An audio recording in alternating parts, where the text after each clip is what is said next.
Coming into this NHL season, Ilya Sorokin had the case to be the NHL's best goalie. He had back-to-back years of a .925 and a .924 save percentage and was looking like one of the more consistent goalies out there. But since then, we've started to see Ilya Sorokin's game stutter quite a bit, and Game 3 against Carolina was a big example of where things have gone wrong for Sorokin. Today, we're going to be breaking out Ilya Sorokin's game, what was going right and what has gone wrong, and the game plan that teams have implemented against him to get wins in the end. So make sure you watch till the end for the full hockey breakdown, and hit that subscribe button if you're new, if you enjoy content like this and want to see more like it. Now, Ilya Sorokin came into the league with a ton of hype, and rightfully so. Even though he was only a third-round pick in 2014, he would slowly develop over in Russia and have some great KHL seasons, and in his last year, he would have a .935 save percentage in 40 games. And when Shesterkin graduated on to the pro leagues in North America, Sorokin was the best goalie outside of the NHL. And as you can see, he had some pretty friggin' good seasons. In his rookie year, a .918 save percentage and a .922 save percentage in the playoffs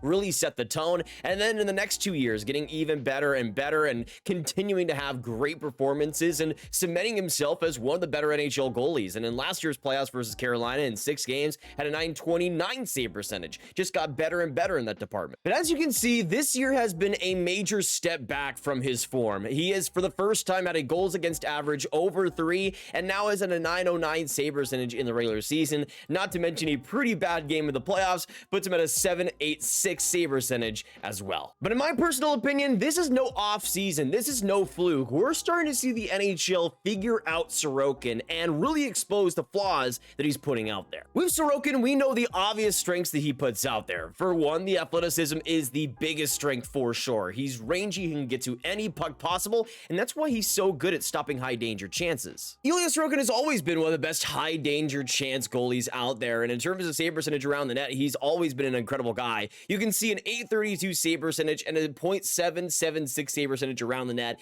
Those don't really seem like fantastic numbers, but they are. You compare it to Connor Hellebuyck, who was by far the best goalie in the NHL, and he had a slightly better save percentage right out in front of the net, but you look at behind and it is a massive difference. What Sorokin is able to do when the puck is right next to him is massive. He can be an absolutely incredible goalie at saving these insane chances, and that's what he does best. It's really because of the athleticism that Sorokin is so good in that department, but it leads to a lot of success with those high danger chances. The problems though for Ilya Sorokin, funnily enough, actually come when the puck is less dangerous. You look at the middle of the ice and all of these save percentages are below 900. You compare that to Connor Hellebuyck, who of course was the best goalie this last year, and it's not even a competition. I mean, the difference between the two is massive. Now, even though the long-range shots aren't that much of a difference, you get a look at what Sorokin was able to do here, but then you look at Connor Hellebuyck, who didn't even allow a goal all season on this side of the ice, and Sorokin's numbers look a little bit less competent. But that really begs the question, why is Ilya Sorokin so good when the puck's right there in front of the net, so good at making high-danger saves,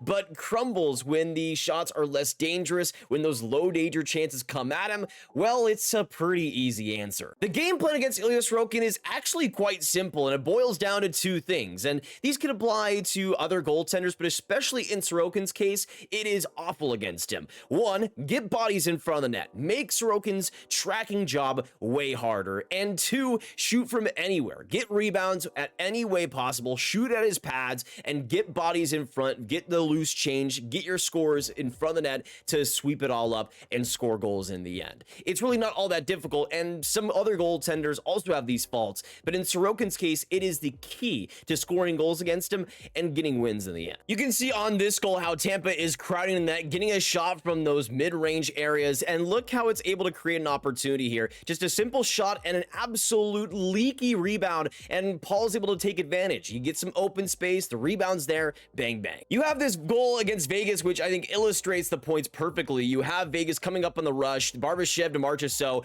and look how Marchessault shoots for the pads, perfect, and then Watt in front of the net, bang, bang. And if you aren't going to get a rebound, make sure you park your guys in front. Chandler Stevenson, the swerve move, and then Eichel, easy goal. But you could see on this play, too, how Sorokin's just not really making much of an adjustment. He doesn't make much of an adjustment to try and see the puck, but because Stevenson made that little move, it kind of gets him disoriented. Sorokin just has a problem with that. You have this play in the Stadium Series versus the Rangers, and this one just shows all the the issues perfectly to me. You got Artemi Panarin here looking for the shot, and look where he places it. Down low, trying to get the rebound, and it almost goes straight to Mika Zibanejad right there. And then just a few seconds later, Panarin goes for another shot. And as you can see, Panarin is kind of right behind Trocheck in this play. You also got Chris Kreider screening Sorokin in front. But look at where Sorokin is looking. It's almost like he's looking in the other direction, expecting a Mika Zibanejad shot or something. But even though the shot from Panarin is coming from the right of him, he's looking left, and by the time that shot comes through, it's basically a goal at that point. It goes right past him. He doesn't even know it's coming on his left side, but that's Chris Kreider planting himself in front of the net, and it just doesn't seem like Sorokin has those quick adjustments, the scanning, the vision necessary right now to make those quick adjustments and ultimately save goals. If he was looking where he needed to on that play, he probably would have saved the puck, but Panarin recognized that he had no idea where he was shooting from and used it to his advantage. You also just combine that inability to track pucks and keep rebounds going, and then you also just have the ability to let in some softy goals. This one on Valtteri Puustinen, I mean, you should have this. This isn't even a play that should have a rebound. Sorokin should have kept it, but of course the rebound is juicy, and Zahorna puts it through. But look at this form on the shot. He's almost expecting it to go across, but he's not even trying to attack the puck. He's just trying to play it as safe as possible, but that just gives up a juicy rebound in the end. It's plays like this with Sorokin where it should be simple, easy saves, one and done, that just kind of get lost in translation. And even though he'll make the odd incredible save here and there, he's losing the Islanders games and had been losing the Islanders games. That's why Varlamov became the starter and had been the starter in the playoffs. But then you had, of course, Game 3 in Carolina, where Patrick Roy gave Sorokin a chance to revitalize the series, and he just didn't. It was a brutal one for him. You could see, though, on this play, as the puck is going around the boards, Sorokin really fails to get set. He really isn't expecting a shot whatsoever. That's because he's not looking for it. He's not looking for the opportunity. Brent Burns spots that, just fires it from the corner, and it's 1-0 Carolina. You have the 2-0 goal where Dmitry Orlov comes off the rush and just creates a great goal there. But look how much room Ilya Sorokin is giving him on that left side, especially considering Orlov is a left-handed shooter. There is so much space there, so much opportunity to score, and just look at the openness of the net, man. I mean,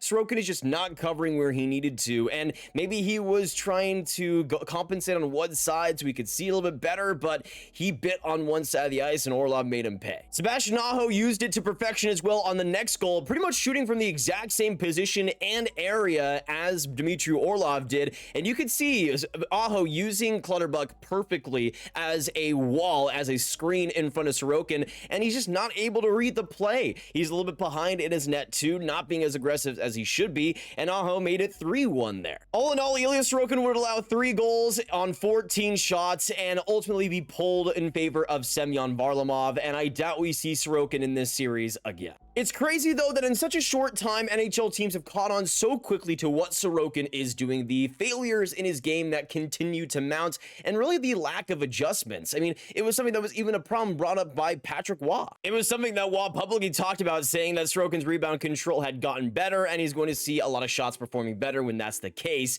of course, leading to him getting started in Game 3, which he'd eventually lose. Afterwards, this tweet was pretty interesting. Ilya Sorokin wasn't in the locker room following the Islanders' loss tonight. Here's what Roy said when asked about Sorokin. "We win and lose as a team. Sometimes we make changes as a coach because we feel we just want to change the momentum of the game. I'll leave it at that." Of course, talking about putting in Varlamov after pulling Sorokin in the end, and it was a no-brainer decision. Sorokin wasn't up to snuff, and he hadn't been up to snuff over the past few weeks, and again, that's why Roy went with Varlamov in the end, and it seems like there's just been a lack of trust with Roy and Sorokin's end, and I do feel like a lot of the struggles could just be the fatigue that Sorokin has had over the past couple of years playing under this Islanders defense, especially earlier on in the season. I could see how this second half had led to some issues just with how much he was being drilled into the ground, but he played the better goaltender, and the better goaltender has been Varlamov. It just sucks, man, because this should be one of the best goalies in the NHL. We have to watch him go through something like this, and it's a thing that I think will overcome eventually. I think with the talent that Sorokin has, I don't think he's going to be this broken forever, and I could see a rebound season out of him next year,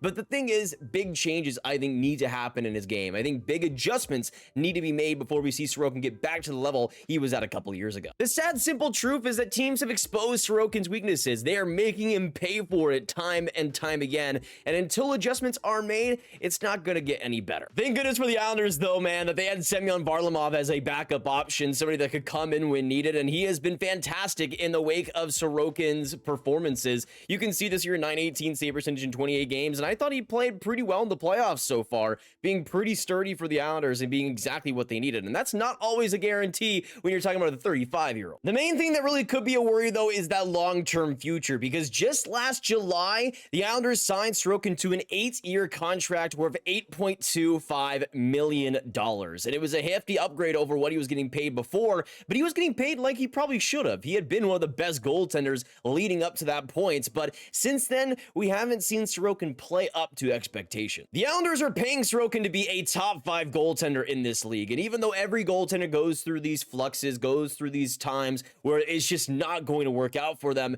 in Sorokin's case, it's up to him to make sure this isn't a theme, this isn't a consistency, and this doesn't become the norm, because the talent that Sorokin has, the athleticism, it can be used in so many ways. I think it can be used to have better vision. It can be used to be a lot better in front of the net. I think he can use all of this talent inside him to be one of the best goaltenders in the NHL, and there were stretches where he was the best goaltender in the NHL. I still think that's possible. But for right now, start Varlamov for the rest of this series. Let Sorokin rest. Let him reset this offseason, because I think that's truly what he needs. Now, there have been people saying to dump Sorokin's contract in the offseason. I don't know if I would do that if I'm the Islanders. He has proved to be so good in the past that I just don't think for the Islanders, especially with how important he had been in the past, that you can afford to do that. He can be the crux of that team and could be exactly what they need still in the future, and I definitely wouldn't give up on him at this point. The thing is, even though there are issues, I think those are issues that can be fixable. Issues that, especially with more time, can be alleviated, and especially with Varlamov being a guy that can be a placeholder as of right now, I think he could give Sorokin less pressure and could give him that time to really get back into the swing of things. That could be what's best for Sorokin's career. But that's just the thing too, is that Sorokin is not alone in these inconsistencies as a goalie. Igor Shesterkin was also having some massive struggles at points in the first half for the Rangers. Andre Vasilevsky was a minus goal save above expected goalie this year in total. He was not having a good season whatsoever. Even Connor Hellebuyck, the best goalie in the NHL right now, in my opinion, still has his rough moments. He can't even save a beach ball right now versus the Colorado Avalanche. So every goalie has their weird moments, is going to have their hot streaks, and in Sorokin's case, hopefully we can see him get back to the level he was at, because he was maybe the most electrifying goalie out there, and I think still can be. But also, how are the Islanders better long-term if they trade Sorokin? I mean, Varlamov has been great recently, but that's not going to be a guarantee going forward with his age, and I think with Sorokin, you already have him locked up long-term there. I don't think he's in a position where you trade him, especially right now, where his value is absolutely the lowest it's ever been in the NHL. To me, you keep him, you work on him, and you get him back to a good level. Obviously, easier said than done, but again, I just feel like the talent there and the potential there, you still bet on him in the end. But I would love to know your thoughts down below. Would you, if you're the Islanders, trade Sorokin? Have you given up on him? Do you think it'll be a major issue going forward? I'd love to know your thoughts down in the comments down below. Of course, if you guys did enjoy this breakdown, hit that like button, hit that subscribe button, hit that notification bell, and of course, share the video with all the hockey, all the Islanders fans you guys know online. Of course, click on this card as well for all my playoff talk right in one playlist for you guys to binge watch. And hopefully you guys enjoy the more detailed deep dive today. And if you want to see more like it, again, all that support is greatly appreciated and really helps the channel out. So all of it is good, really just goes a long way. So thank you guys for that. And I hope you have a great hockey day. Enjoy the playoffs, y'all, and keep enjoying it, because y'all deserve some great hockey. And I will see you in the next one. Goodbye.